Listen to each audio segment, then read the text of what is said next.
Hello friends, இந்த வீடியோவில் நம்ம இன்னைக்கு தந்தி ஒன்ல ஒரு கன்னட ஆக்ஷன் டிராமாவாக வெளியான கண்டுலி அப்படின்ற படத்தை இப்ப தமிழ் டப்பிங்ல தாறுமாறுடா அப்படின்ற பேர்ல வெளியிட்டு இருக்காங்க. இந்த படம் எப்படி இருக்கு அப்படின்றத இந்த வீடியோல பார்க்க போறோம். வினய் ரத்ன சித்தி டைரக்ட் பண்ணி லீட் ரோல்ல நடிச்சிருக்க இந்த படத்துல சாயா, சுதா நரசிம்ம ராஜு, தர்மேந்திரா யூஆர்எஸ் மற்றும் பலருடைய நடிப்புல இந்த படம் வெளியாயிருக்கு. படத்துடைய ரன் டைம் 2 hours 6 minutes இருக்கு. இப்ப இந்த படத்துடைய கதை என்னன்னு பாத்துடலாம். ஒரு அழகான கிராமத்துல பழமையான புகழ்பெற்ற ஒரு கோயில் இருக்கு. ஒரு தொல்பொருள் ஆராய்ச்சி செய்யற ஒரு டீம் பாத்தீங்கன்னா அந்த கோயிலுக்கு அடியில இருக்கிற புதையலை எடுக்கிறதுக்காக அந்த இடத்துக்கு வர்றாங்க.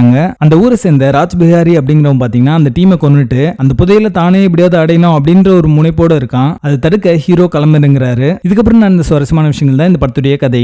படத்துடைய பாசிட்டிவ்ஸ் அண்ட் நெகட்டிவ்ஸ் சேர்த்தே பார்த்துடலாம். தமிழ் டப்பிங் நீட்டா லிப்சிங் கூட பண்ணிருக்காங்க. படத்துல நடிச்ச எல்லாருமே ஒரு ஆவரேஜான ஒரு பெர்ஃபார்மன்ஸ் தான் கொடுத்திருக்காங்க. ஓல்டு வைன் நியூ பாட்டில் மாதிரியான ஒரு கதைக்களம் தான் இந்த படமே. புதுசா எந்த ஒரு விஷயமே இந்த படத்துல இருக்காது. கேரக்டர் ஆர்க் அண்ட் டெவலப்மெண்ட் சரியா பண்ணல. சோ எந்த கேரக்டர்ஸுமே நம்ம கனெக்ட் ஆகல. ஜஸ்ட் லைக் தட் ஏதோ ஓடிட்டு இருக்கு அப்படின்ற மாதிரி தான் படம் பார்த்துட்டு இருப்போம். சினிமேட்டிக் ஆஸ்பெக்ட் எது எடுத்தாலும் இந்த படம் பிலோ ஆவரேஜா தான் இருக்கும். சோ இந்த படத்தை பார்த்து உங்க டைம் வேஸ்ட் பண்ணாதீங்க, ஸ்கிப் பண்றீங்க. படத்துல அடுத்த இல்ல, இந்த படத்தை நீங்க ஃபேமிலியோட பார்க்கலாம். தாறுமாறுடா படத்துக்கு எங்களோட ரேட்டிங் 3 out of 10.